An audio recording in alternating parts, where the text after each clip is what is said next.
Welcome, everyone, to a live Collider Movie Talk. It's Friday. It's Reilly. I am so happy you decided to stop in for this wonderful discussion of movie news that we have today. And look at this panel that I got here. Miss Perri Nemiroff joining me, as always, to my right. Hello. I'm so happy you're hosting today. I can't believe This is a solid group right here, and we're going to save the best for last in this panel announcement, so get ready for it. That's right. We are going to maybe save the best for last. He's going to change the order. I might change it up right now. I might spill some coffee, but no, I'm going to go directly over to the Zen master himself, Dennis Tzeng, joining me on Friday. How you doing, Dennis? Great to be here. I always love the Friday crew, all the shenanigans we get up to, and all the crazy talk we have. We are going to get into shenanigans because it is Friday, but we're going to have to do it with the outlaw John Rocha. Yes, I'm announcing you last, but that doesn't mean you are the worst. No. You are the best. I am. You are John Rocha. It's Friday. We come alive. That's a little greatest showman for you. Yeah, I'm looking. By the way, I'm the one properly dressed because you might not know this, and you may think it's sunny all the time. It's 20 degrees in LA. It's insane how cold it is. Yeah, guys. Yeah, I know we live in LA and there's palm trees and it's 70 degrees usually. It was about 38 or 9 degrees when I was walking Cal this morning, so it's a little cold, but that doesn't change the fact that we got a great lineup of movie news for you. Some big news dropped. Now, the first story we're going to go into is there is a test screening that happened out there, and it's for Aquaman. All right, everyone? So it looks as though there is an early test screening from none other than Aquaman so far, and it's received positive reactions so far. In an article at ScreenRant.com, matched up with the good folks over at BatmanNews.com, Warner Brothers reportedly showed the film to select invitees on its studio lot, and the reaction was good. With Batman News saying that they have two sources that love the film and that there's tons of action, but it's a very emotional movie as well. Okay, panel. Aquaman test screenings. Now, we've heard about this.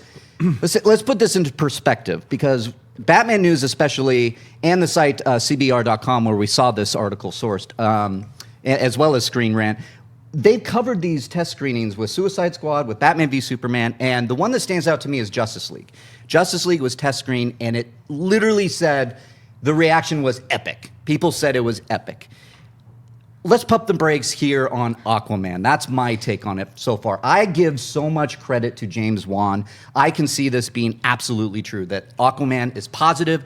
The reactions are like, oh my God. I even heard there was a rumor like Star Wars underwater, which if it's James Wan, I'm going to give him that credit. I love his Conjuring universe. I loved his Fast and Furious movie.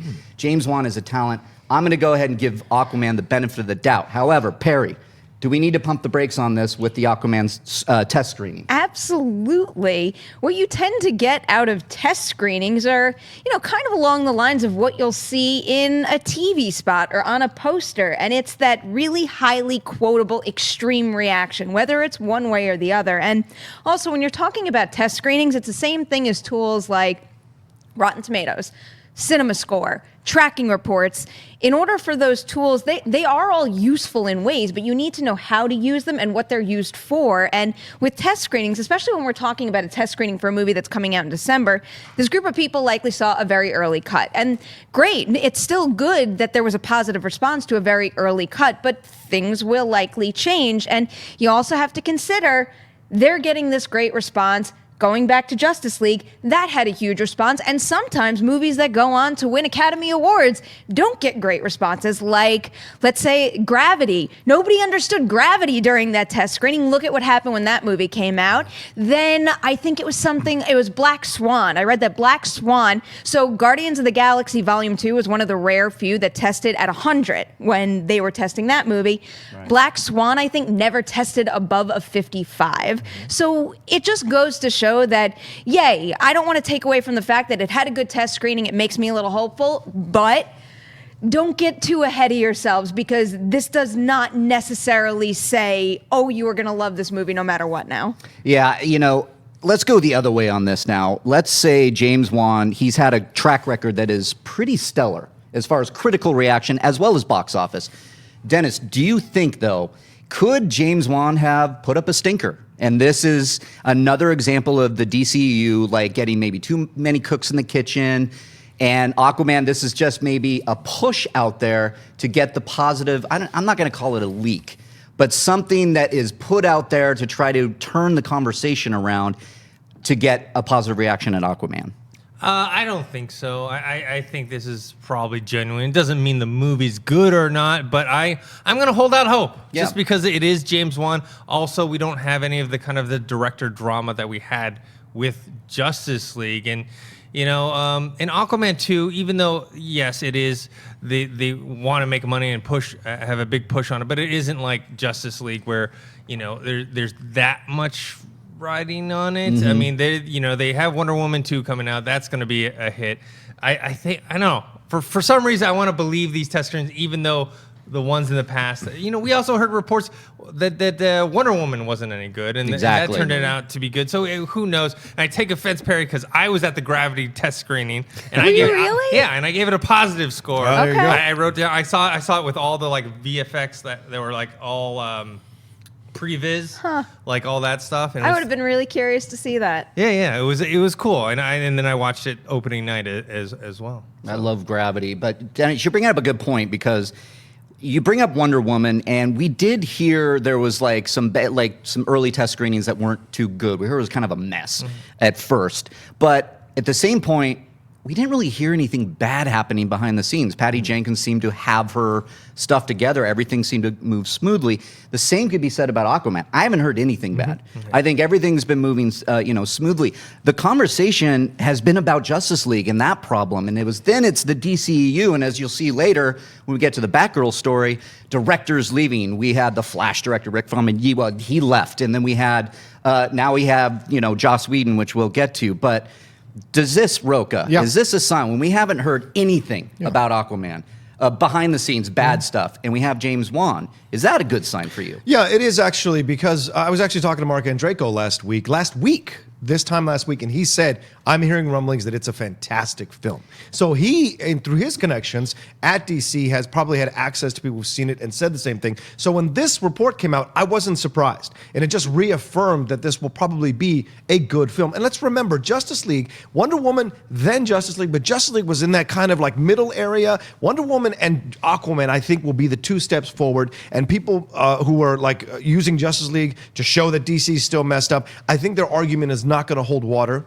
No pun intended, anymore, because I think what Wonder Woman did was step forward. I think Aquaman's going to step forward. I think Hamada come in. There's no way Hamada would do this to kind of float out this idea that, it's a good film, I got to get good PR going. No, he has a great relationship with James Wan, obviously from Conjuring stuff, so he's not going to try to set up these expectations to have James Wan fall on his face if it's a terrible movie or if it comes out and it's bad, because it looks bad on him, it looks bad on James Wan. So I think what you've got here is nice reports coming out, and you're right, test screenings can be one way or the other, but they also use those test screenings to change things. So maybe Wonder Woman was a mess. They saw it was a mess. They got the results back, made some adjustments, which is not negative, made some adjustments, edited it right, and got it right. So people are saying this is great. So maybe this is like close to fruition. They said that most of not all of the special effects were done, but they could sense the heart of the story, and that's what matters. Really, that's what's going to save DC films, in my opinion, is the heart and the story. Special effects, costumes, either the original costume or a new costume, it's irrelevant to me. To me, is the story. Does the story work? Does the story connect with the audiences? That's what was great about Wonder Woman. I didn't care about her outfit. I cared about the story, and so I think that's where they're going to make their bones if they're going to come back from this like furnace that they've been in for the last 10 years. It's going to be that kind of, and so the reports coming out from me through reading, and it was Batman News. I don't know, like they said they talked to 2 people, but other reports said it was several. So I don't know what the actual amount is, because maybe they're manipulating it, but I just have this feeling that this is going to be a good film and we're going to enjoy the hell out of it.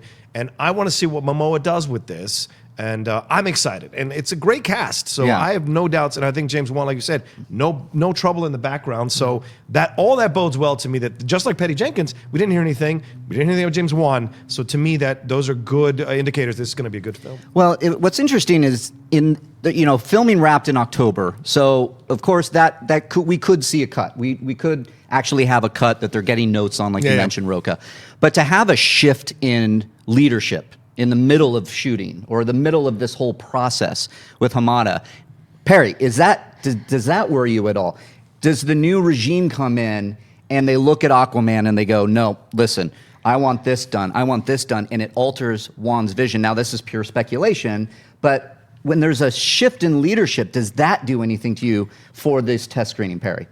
You guys know me well enough. I like to think that everybody has the best intentions. I like to have faith in everything and look at something positively until a person or a movie proves me wrong. But DC's track record, and specifically the higher ups, I don't like some of the stories that I've heard, and we'll get into it a little more with Batgirl next, but I don't know, certain things that have been done in the past haven't quite lined up. And while I would like to believe that if everything was running smoothly with Juan on this movie, that hands off, leave him alone, let him do his thing. He has proven that he can deliver a successful big budget movie. Let him do it.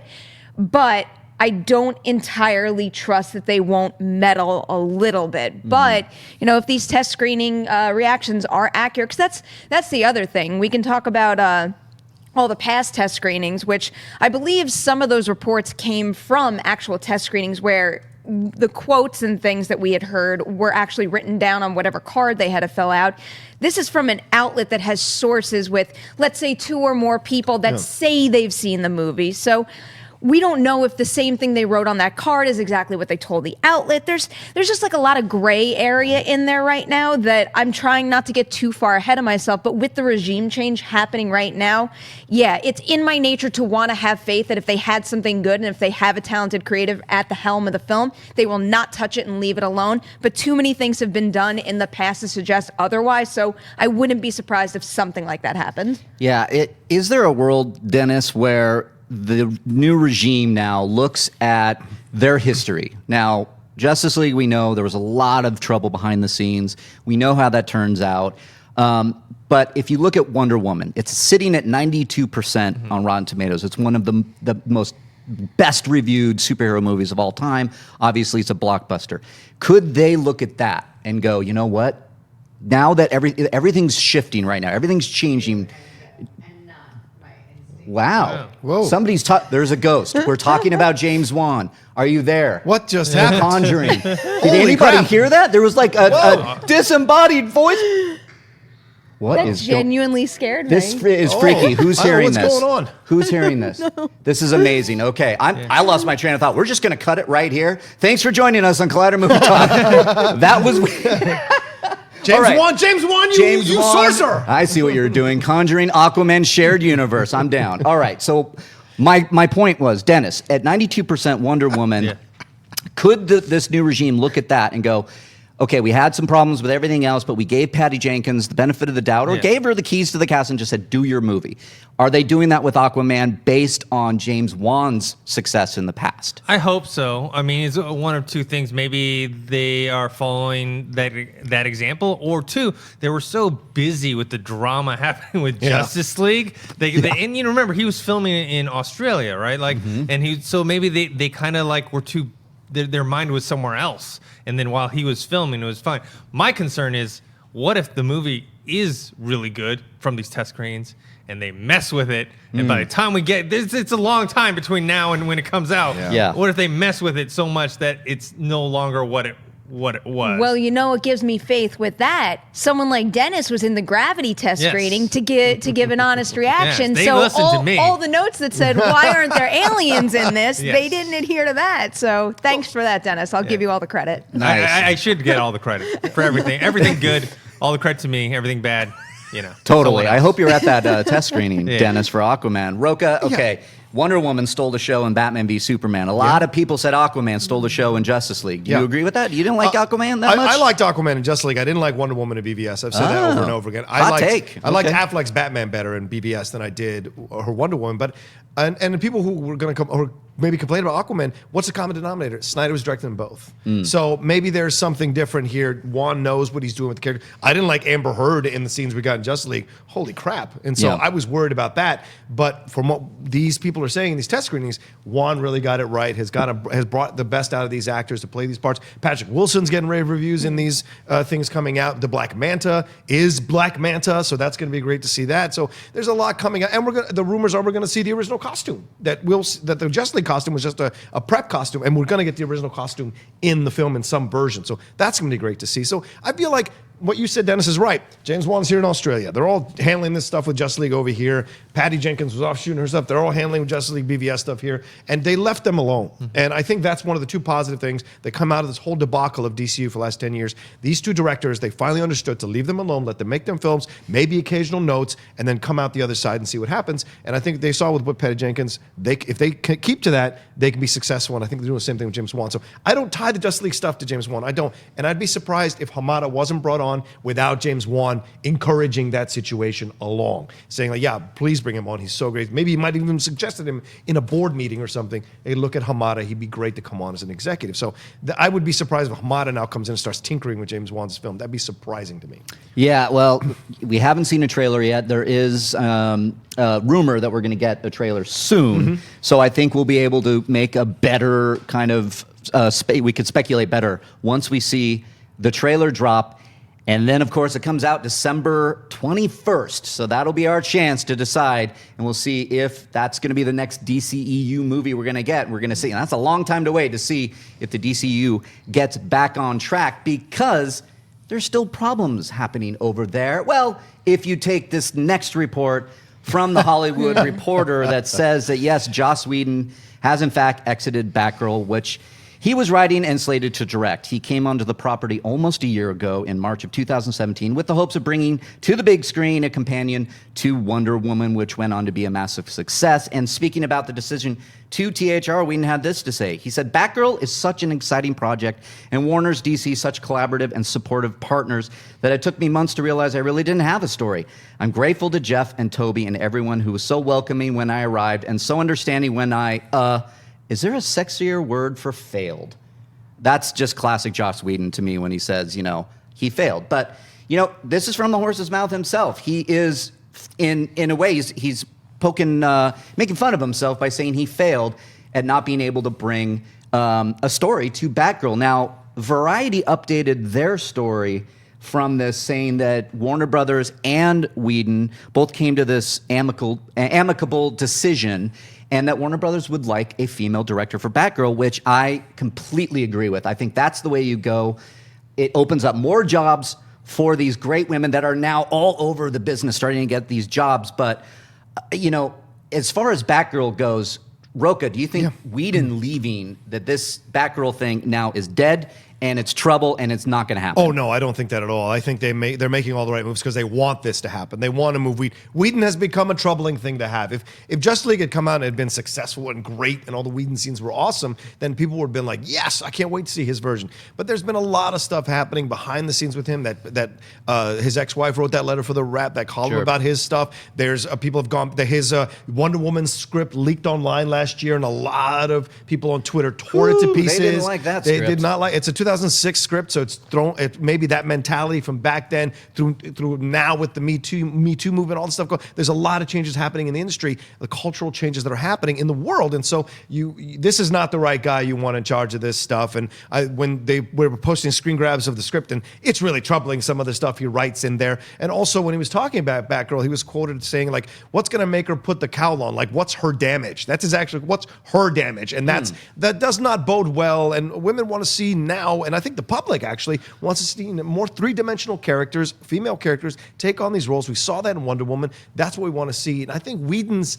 time of doing these kinds of movies is coming to an end, if it isn't already done already. So I love the idea of a female director, a young female director coming on, really embracing this and bringing the best out of this Batgirl character, and not having her be this because of Batman. Have her have her own story, and Batman happens to be part of it, but he isn't the reason for the part of it. That would be nice. So I don't think Whedon's the guy, and it's a right move. And I firmly believe Whedon was brought in under the pretense of the Batgirl stuff to hand him Justice League. I thoroughly believe that. And people can say, Matt, I have the conspiracy. I believe that that's true. That's my opinion. Well, you share an opinion with our own Thad Williams, who jumped on the news video with me yesterday. He kind of pushed me hinted aside. at that. He elbowed me aside. He had said, I'm something to do say. it. Yeah, he had something to say. But it's kind of what his point was, is that maybe here's Batgirl. We want you to come in to do Justice League. We want to not mimic the Avengers, but we definitely want to have success and maybe lighten it up a bit as like the Avengers. But Dennis, do you think that his experience on Justice League there was a snowball effect and it led to him walking on Batgirl. Maybe this is a PR spin. Does he say, you know what, I couldn't crack the story and I want a woman to direct this. It makes sense, so I'm out. And behind the scenes is Whedon basically going, nope, I don't want to work with you guys. You don't know what you're doing. I got to get out of this now. I think I'm going to wear the tinfoil hat along with Rocha and Thad. I like this. I think they brought him in and said, man. hey, he's going to work on Batgirl, but really it was just a little ploy so that a few months later they could say, okay, he's going to take over for Justice League. It was more of like a PR move. He never probably really was going to work on Batgirl, and then now it's like the time to say, hey, and especially with the results of Justice League. Had Justice League blown up and been huge or whatever, he could have, stayed on or done something else with DC. But I don't think Joss Whedon's done though necessarily in realms of superhero movies and whatnot. I just think that he'll maybe take a break and then come back on a because I think he needs something that fits more his style, right? I don't know if Justice League needed to be that lighthearted thing. I think they were just trying to emulate something like Avengers too much, where they need to find their own style. Do you think? But if Joss Whedon got hired to do Avengers 4 or 5, Avengers 5, would you be excited for him coming back to Avengers? Would that excite you? It depends on what the story is, where the storyline is going. Right. Yeah. It wouldn't excite me in the least. Okay. It wouldn't excite you. So Joss Whedon, I'm done with Joss. You're Yeah. done, In my mind, done I'm with done Joss with Joss. Whedon. Yeah. Well, your results may vary on how you like to Justice League, but you definitely see, for me at least, I see when Whedon is directing parts of that. I see Snyder directing parts of that. And because of that, I didn't really get a good, mesh of a movie. And I was really, really disappointed, especially, as you all know, the way they handled my soups. What happened there? My poor Superman. Oh, I hope you get a movie. But let's talk about Batgirl real quick. Perri, is there a female director out there that you might look at and go, she's perfect to come in for Batgirl? Well, speaking of the video you guys did yesterday, I think someone brought up Greta Gerwig, and that's that's the obvious choice given the fact that she's up for an Academy Award nomination right now. And I think the idea about it that intrigues me most is she's never dabbled in that kind of territory before. And for all we know, her fresh, independent filmmaking mindset with very character-driven stories could wind up bringing a nice breath of fresh air. That was the first name that came to mind, but I do want to comment on the tinfoil hat thing because... Oh, get ready, everybody. Everybody out there, put on your tinfoil hats. This goes back to what I was saying in the previous story where I like to see the good in things. So my initial reaction to this story was... I read his quotes and I wanted to applaud him for saying, oh, good for you for admitting you failed and couldn't crack the story, because that is the last thing in the world we want, is them to just go forward with movies because it's a flashy name and because they want to make money and continue pumping out stuff if you don't have the story to support it.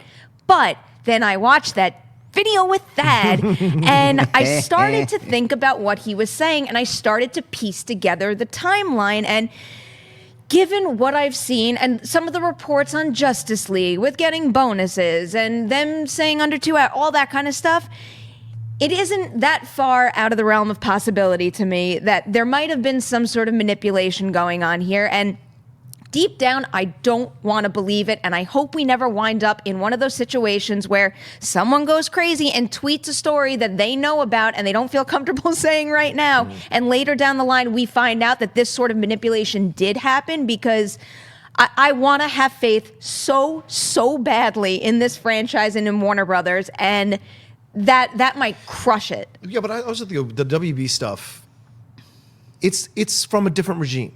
And I think we can't keep painting the future of WB and DC with the same brush. And I think they're making the changes. They saw they've made mistakes, missteps. I think that the old regime brought in Joss this way in a PR move, let it sit for a bit, then use the suicide to get Snyder out. Everyone's saving face. Now Joss is doing the same thing. He's saving face by going, I just couldn't crack it, guys. I just couldn't crack it. I had a whole year, I couldn't crack it. My friend who's an animation executive, I tweeted him about this and he said, or texted him and he said, it's certainly possible that he couldn't crack it for a year, but maybe Jeff Johns got involved, was tinkering with it so much that they could never figure this out. Now that Jeff Johns has kind of moved on, it's Hamada in this situation. Maybe they just want to bring their own people in, start all over again, and this all makes sense. So everybody gets to leave the situation safe face, and DC gets to move forward and prove that they can do this with a new regime. So they have to prove it first before Absolutely. I'm willing, especially because that still is so fresh in minds right now. Once they do prove themselves, then they certainly can in the coming months, and also with Aquaman, even though that was started under the old regime. But if they announce their next few films, if they really are the ones that we've been hearing about, and they start going forward with it, and we start hearing good things, and especially if they do find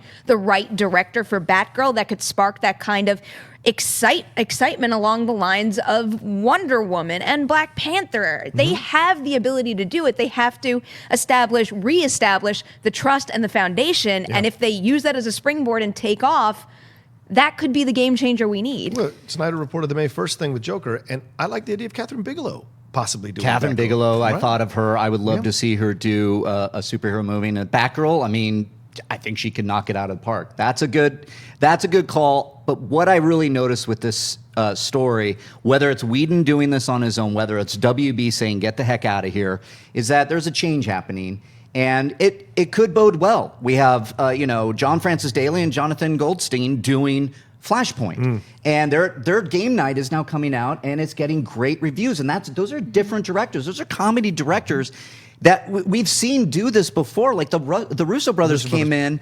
and knocked it out of the park with Winter Soldier. So maybe they're going to right the ship with a Flashpoint. Maybe they're going to go out and get a Catherine Bigelow or get a Greta Gerwig for Batgirl. And we're seeing something different happen. We're getting, the Zack Snyder, that sun is setting, and we're moving into a new phase, and maybe the DCEU. I'm trying to be positive because I love DC, and I want them to be successful. So maybe this is a sign of good things. Yeah? Everybody okay with that? I think so. Crossed All right. always. I absolutely do. Tinfoil hats off, and we're going to move on to our next segment, which is Perri Nemiroff. Ooh. You sat down. I got so scared. Yeah, I know. You're just. It's we're like, just what gonna. happened? Yeah, we're This just is gonna your put life. on. We're gonna put on the camera on Perri, and you're just gonna sit there for about 10 minutes. Perri, you sat down with Duncan Jones, I the did. director I of did. Mute, which is actually out today on Netflix, and we have a little piece of that interview that we want to share with you right now. There's really no better place to start than the beginning because you've had such a long journey with this thing. So can you paint a picture of what that first initial idea looked like, especially when you hit the point where you're like, I'm ready to make this thing, and it just wasn't happening compared to what we see in the final version? Yeah, I mean, I'm really old. And I actually wrote this with my writing partner, Mike Johnson, 16 years ago. And it was supposed to be my first feature film, and tried to get it made, and in fact sent it to Sam Rockwell, who loved the script but wanted to play a different character than the one that I wanted him to play. So we went off and did Moon instead. And then after every movie I'd made, I always like, okay, Mute's next, Mute's next, Mute's next. Yeah, it kind of evolved and changed because of such a long period of time, and me changing as a person, and my experience making other movies. And now it's kind of this noir thriller futurist movie set in Berlin in about 20, 30 years time. All right, so Mute comes out today. It stars Paul Rudd, Alexander Skarsgård, and Justin Theroux. What a great interview, huh, Perri? Did you like? He's such a pleasure to talk to. I love Duncan Jones. Source Code and Moon, which Yeah. Mute they're saying is like a spiritual sequel to Moon. I cannot wait to see this movie. So you had fun with Duncan? I did, and he was one of my first interviews, and Moon was my. Jesus, is there, there's a ghost running around what's here, going on. or is that you, Rocha? No, I don't know what's going on. My God, people, get it together. I know it's Friday. Moon was one of my first film festival experiences. I'll never forget. I was working as like a website manager for somewhere, and they just gave me a ticket that they happened to have to Moon at Tribeca Film Festival, and I'll just never forget that experience. And then meeting Duncan and talking about it, and just following his career all the way. Especially, when we're talking about Mute, we're talking about something that he's been working on from the very beginning, and Netflix gave him the opportunity to make something that he dubs a passion project. Yeah. That's great, and it does drop today, so check that out, as well as check out the full interview, which is going to drop on Collider Video later today. So let's move on to what everybody loves here, which is agree or disagree. I actually love this segment, and we're going to get into it because there's a Flamin Hot Cheetos movie happening. Yes, Flamin Hot Cheetos. According to a report from Variety, Fox Searchlight and DeVon Franklin are set to produce the film Flamin Hot, a movie that will tell the story of Richard Montañez, the businessman who created the food phenomenon Flamin Hot Cheetos. Fox Searchlight nabbed the project in a highly competitive sale that had multiple studios vying for the project. The film will follow the son of an immigrant who grew up a migrant farm worker picking grapes before becoming a janitor at Frito-Lay, and there he came up with the idea to create Flamin Hot Cheetos, transforming the Frito-Lay brand into a pop culture phenomenon. Okay, I read this, like everybody started, a lot of people were tagging me on Twitter going, what is this? The biopic about Flamin Hot Cheetos? But then you look at the pedigree behind it, Fox Searchlight, and then you look at the story. This sounds fascinating to me. This really does. And there's like tones and there's going to be humor to this, I think. And it just sounds very interesting. Perri, when you hear Flaming Hot, what do you did you ever think we'd get a biopic about Flaming Hot Cheetos? That was quite the toss. Right? It is a toss. No, I never thought, but I agree with getting it. I agree with Flaming Hot Cheetos having a place on the runway at New York Fashion Week. I disagree with eating Flaming Hot Cheetos because I can't handle it. But this story is incredible. After hearing the news about this actually happening, and also because I think Fox Searchlight did some incredible work last year. I mean, we're talking about Shape of Water. They had Battle of the Sexes. And they have the potential to make this something special. And I'm almost looking at it like a reverse of The Founder, which is a movie that I think did not get nearly enough credit as it deserved. I think they totally botched that release and still bugs me. This is just like a pure, heartfelt American dream type story, because I went down the rabbit hole of watching a whole bunch of interviews with this guy, and he is something else. His journey is really something special, where he came up with that idea. He wasn't in the hierarchy to knock on the president of Frito-Lay's door and say, hey, I got this idea and you should take it. But they apparently were encouraged to bring their ideas to light. And he really took hold of that. And that's why we have this product that took off. And now I forget what his title is, but he's he's like the VP of some department there. And whenever he talks about his experience, based on the interviews that I've watched, it's incredibly motivating and meaningful. And one thing that really stuck with me with one of the ones that I watched is he was talking about getting an education and how he thinks having an education is really important, but he didn't have it. So while he can go out there and say, I didn't go to school, but look what I did,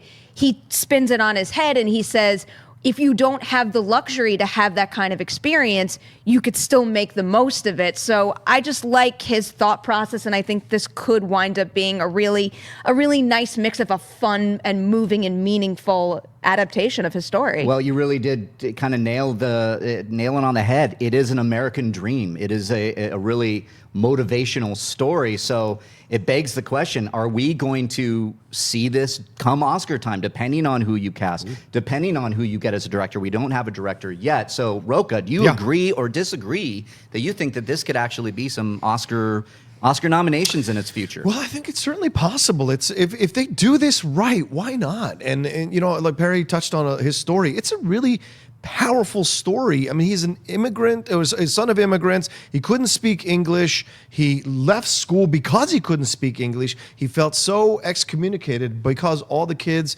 could speak. And like when he pulled out a burrito, they made fun of him. And his mother, and then he told his mother, make me a sandwich like regularly. He's like, she's like, no, and gave him 2 burritos to bring in the next day for lunch. And then eventually he was selling the burritos to the white kids for 25 cents from where he was. So he had a mind already, even as a young age, an entrepreneurial mind, right? So he was a janitor of Frito-Lay's. He was picking grapes before that. So he was suffering, saw an idea. He got this idea because he saw the people doing it, on the street vendors doing it with their roasted corn. And so this wherever factory he was working at, it broke down for like a couple hours or a few hours. He grabbed some bags because they were just giving out the bags, and didn't have any Cheeto sauce on them. He took it home and he experimented, and until he got the right flavor, tried it out with his family. Then he went to the president of Frito-Lay, scheduled a meeting with him. 2 weeks later, he studied, he did all this kind of stuff. He bought a $3 tie, walked in, pitched it, and they bought it and they loved it. And he even drew the design on the bag and then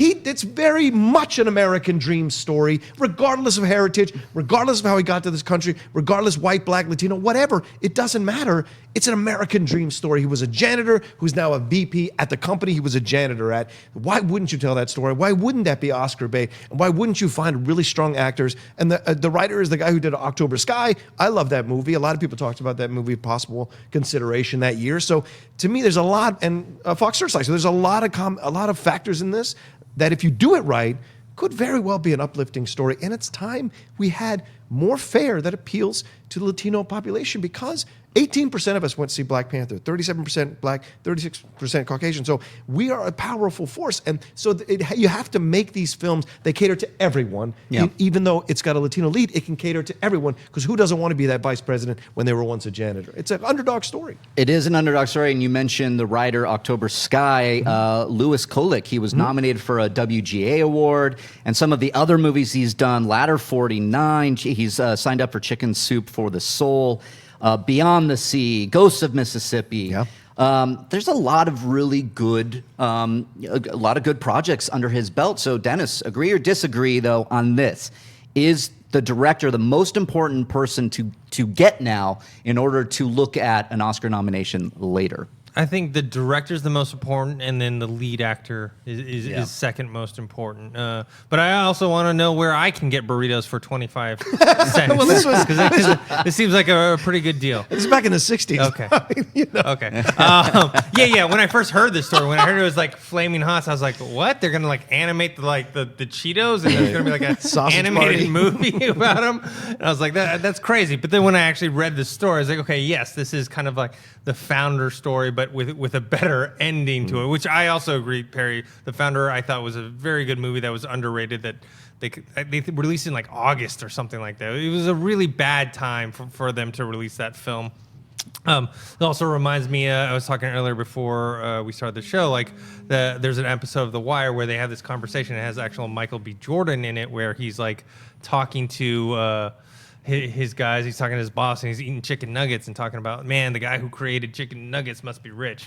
And then D'Angelo, who's the character, he like schools him. He's like, man, that guy's still probably sitting in a basement, still trying to think up other ideas for McDonald's, and he probably doesn't have any money. This is a story of the opposite, where this guy actually went from the janitor to now he's executive, and he's one of the powerful people in that company. So I think that's a great story to hear, and I'm looking forward to it. Yeah, well, we'll see. If this gets all the Oscar love, then we'll probably get a Chicken McNuggets movie, and that will be for Oscar consideration. All right, we're going to move on to our next topic, the Zorro movie. There is a Zorro movie, and it's still a thing, and now we have Kiersey Clemons joining the project. According to Screen Daily, Jonás Cuarón's plan for his Zorro movie reimagining, and they got some much needed attention now that Dope's Kiersey Clemons has signed on, and she's joining Mozart in the Jungle's Gael Garcia Bernal in the movie entitled simply Z. Z is a reimagining of the classic swashbuckler that will find him in a futuristic landscape. The project has stopped and started for a while now,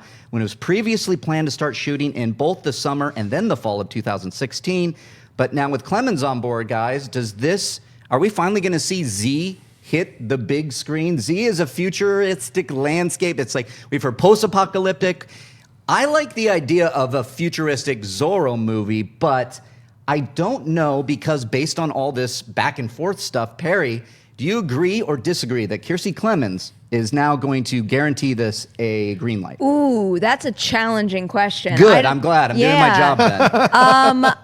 It's hard to say that her casting will guarantee it specifically, but I do think this is a sign that it really can happen now, because, I mean, they've stuck with it. Even though they've had delays, they're still pushing forward with it, clearly, and I think they're looking to actually make sales right now so they can actually go into production. So I do have faith this is going to happen, and when I first heard about another Zorro movie, I'm kind of like, who cares? I've just never really had that much attachment to the franchise or any interpretations of that character. It's just not not something that's really heavily been part of my life. So when I first heard about this, I could take it or leave it.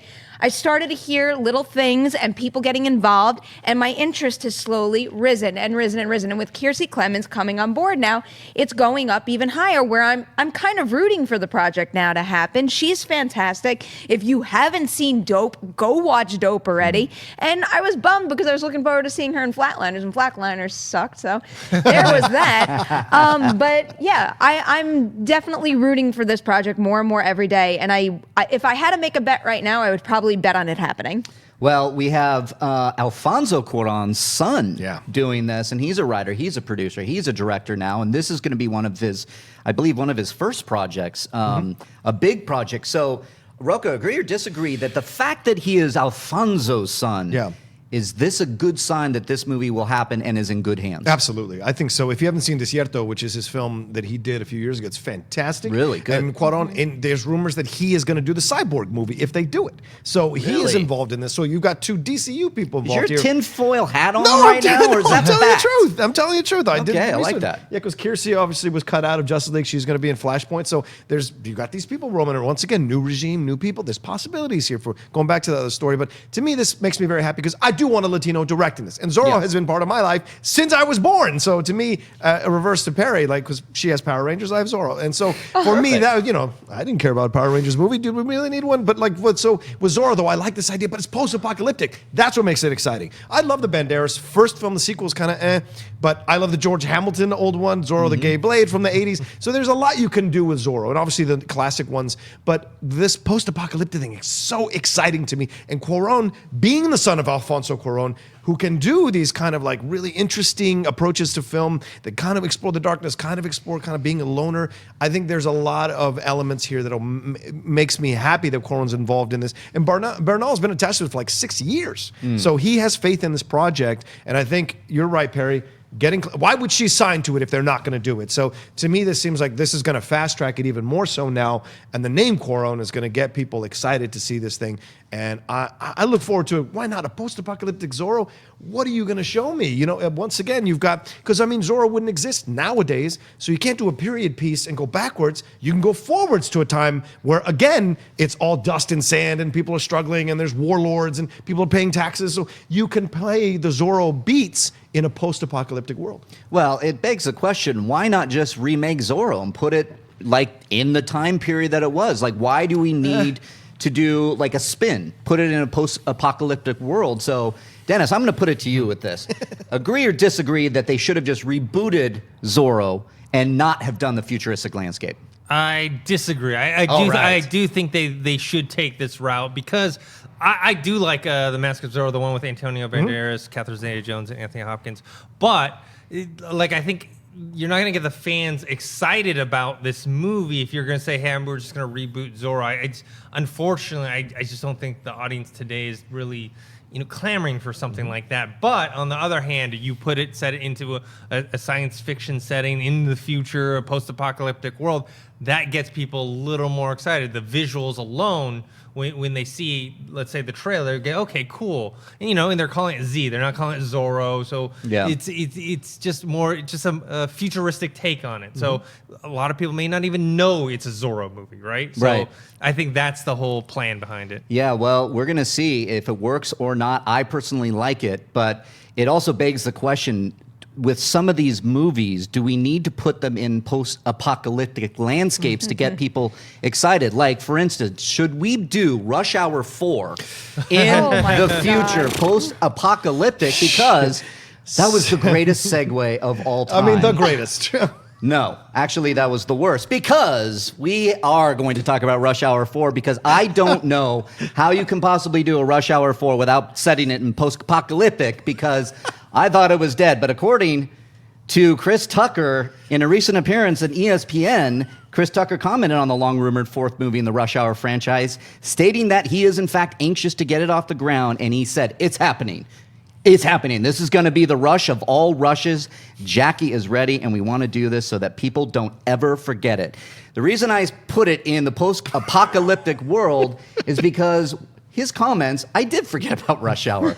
And I think a lot of people have forgot about Rush Hour, except Chris Tucker and maybe Jackie Chan. But now I'm wondering, do we really need a Rush Hour movie or a Rush Hour 4. Perri, I'm just agree or disagree that we need a Rush Hour 4. I'm so glad you gave me a softball right now because I highly disagree. And I did really like, at least I think the first 2 Rush Hours. The first one I did watch a lot and I had a lot of fun with it, but I'm most certainly not at a point in my life where I'm saying give me more Rush Hour, especially when that TV show failed. I didn't even watch that, but it came and went so fast that I don't think this is going to happen. I know that they have interest in making it happen, and I know that that TV show didn't have the 2 leads from the film franchise that helped make that so popular, but still, the failure of that TV show is no doubt a blemish on this movie's possibility of taking off and actually happen.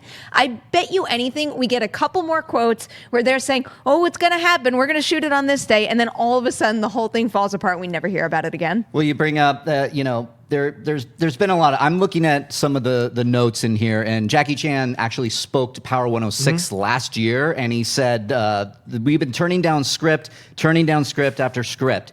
So when I hear that, that's not a good sign. So then we have Chris Tucker saying, no, we have the rushes of all rushes. It's going to happen so people don't forget. Rocha, agree or disagree? When you're turning down script after script, isn't that a sign of problems? It's a sign of BS is what it is. Look, turning out script after script. This ain't Batgirl. I can't crack it. Can't crack Rush Hour 4. Taking me a year. I can't crack it. This is ridiculous. I don't think anyone's asking for a Rush Hour 4. And hot take, sorry, Josh McCouga, no one's asking for a Bad Boys other than you and maybe 5 people. Whoa. That's a movie shot for another time. I just think that's exactly. Where's from that another sound effect when we need it? Yeah. I'm you. just saying. Like, it's to me, it doesn't make any sense because look, what's interesting about this whole thing is that Jackie Chan's 63 years old. I saw The Foreigner. I loved it. Not a lot of people liked it. I loved it. I love seeing Jackie doing these kinds of things. I think that's where he belongs. You put him back in the situation. You tell me Jackie still can't speak English 25 years later. Those are the main jokes of that whole movie is him making fun of him not being able to speak English correctly. We're not going to go back to that crap, are we? In this environment, nowadays, I don't think it would work. Also, Tucker's an interesting case. 4 movies since the year 2000. 4. This is an interesting situation. Is it by choice? Because he's stellar in the movies he appears in. I liked him in Silver Linings Playbook, and I liked him in Billy Long's Halftime Walk, whatever that name of that film was. And so I like his work, but I don't think this works anymore for our time, this idea. And Lethal Weapon, the TV show, worked because they changed what they had done in the movies and made it different. And I think that's why Rush Hour, the TV show, didn't work, is they tried to follow the same template. And I don't think we as a public want this to happen. So I love Jackie, love Chris Tucker, love you guys madly, but I don't think you should come back together to do a film like this. I think it's done. Yeah, and especially when for many years Chris Tucker said he was like retired and he didn't want to do this. And so, simply, I'm going to ask you this, Dennis, agree or disagree? Chris Tucker is trying to gain some interest for his own gains because he's kind of disappeared from the public consciousness. So maybe if he says Rush Hour 4 is happening, that's going to be his next step into revitalizing his career. Yeah, I mean, he's definitely interested because it would help him out. Yeah, he did retire or semi-retire. When he decided to step away, because I think at that time he was still getting a lot of offers. He had done a Friday kind of that put him on the map, and then Rush Hour really kind of blew him up to be a star, and he got a lot of money to do the sequels. Yeah, I like the first 2. This third one was very forgettable. And he said he wasn't going to do a Rush Hour 4. Now, many, many years later, the only problem now is we've seen what these like sequels to movies that come out like 10, 20 years later have done. And this is not going to be, I'll probably go see it for nostalgia's sake because I like the first 2. I like Jackie Chan, I like Chris Tucker, but box office wise, I just don't think. I think the climate, because I think those movies came out in the late 90s, early 2000s. I just think the climate is a lot different. I don't know. Yeah, it's hard to get excited for this. It has kind of disappeared from my kind of consciousness. So we'll see if it ever gets off the ground. I don't think so, but we'll see. What do you guys think? Do you want a Rush Hour 4? Do you think Chris Tucker is crazy? Why don't you drop in some comments of this video right now and we can chat a little bit. But as you know, everyone, Movie Talk is not the only show we do here. Later on, we have a Schmodown, an all-new Schmodown dropping between Bonnie Somerville making her return to the Schmodown, and she's taking on Janine the Machine, and that opens up the door for our March 15th, our live event at the El Portal Theater. You guys, you saw a graphic at the beginning. You can go to our Twitter. You can get tickets there. All the information is there. Rocha, you're taking on JTE at that live event. Yeah, man. Any kind of words towards your competitor before we move on? You're going down, son. That's You're nice. going down once and for all. You keep crowing out, I've never beaten you. We've never faced each other one-on-one. You don't have anybody to carry you anymore. This is you and me, knowledge versus knowledge, in front of a packed crowd. I've been on stage many times in front of a live audience. Have you? Oh. Nerves are going to get to you, son, and I'm going to take you out. That's right. He's going to take you out. We'll see at the El Portal Theater on March 15th, as well as, guys, an all-new Jedi Council dropped yesterday. And you guys, we've done so much Black Panther coverage. It's all up on Collider Video. We have our non-spoiler review, our spoiler review, as well as movie versus comic that you did with Jay Washington. So, great. guys, Yep. check all of that out. And stay tuned this weekend. We have 2 brand new mailbags dropping on Saturday and Sunday. So we're running late, but I do want to get to one Twitter question. You guys sent it in on the hashtag Collider Movie Talk. Go ahead and do that all the time. We can collect these always either for a mailbag or for a live show. So I'm going to look for one now, guys. And Richard Humphrey, this one looked at me because I want to get your opinion on this. What do you think what do you think of them maybe possibly pushing back shooting on the new Terminator movie? And do you like the idea of Tim Miller directing? Do you think, though, there are rumors now, we haven't covered it, but there are rumors that it's going to start filming soon, but we haven't heard much of anything. Tim Miller writing, do you think they're actually going to push back Terminator, or are we going to get a Terminator movie on schedule? Has there been any update on this? There has been no update. I feel like There's I've just been completely rumors. forgotten about it since the last time we've actually covered it.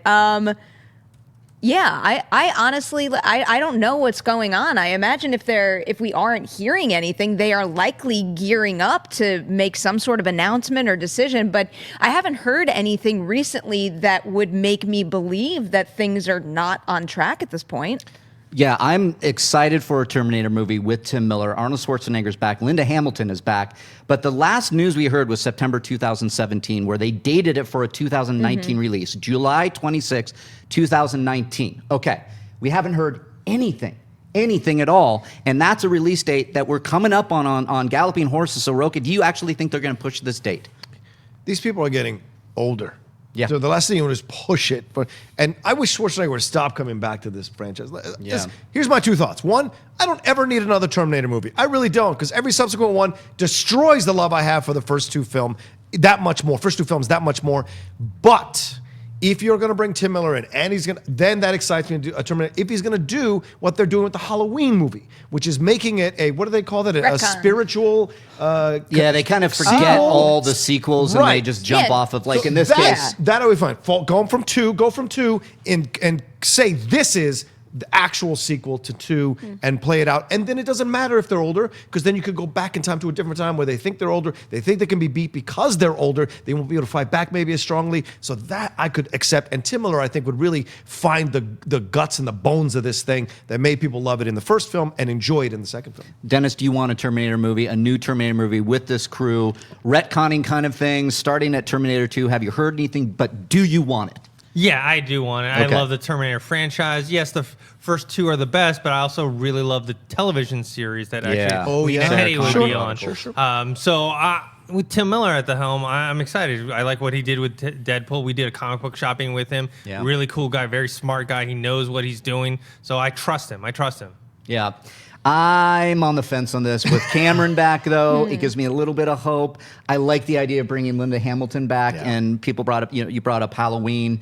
I'm excited. Obviously, you guys know I'm excited for that one. So I'm going to wait and see. If we don't hear any news soon, It's then not that big of a window, though. I mean, September 2017. What would we have heard by now? I feel like the next thing we are going to hear is, they're starting to shoot. Yeah. That's probably it. Well, I believe this question actually came in because there was a character description that went out to cast for okay. a casting notice for the young lead. So that might be a good sign. We'll wait and see.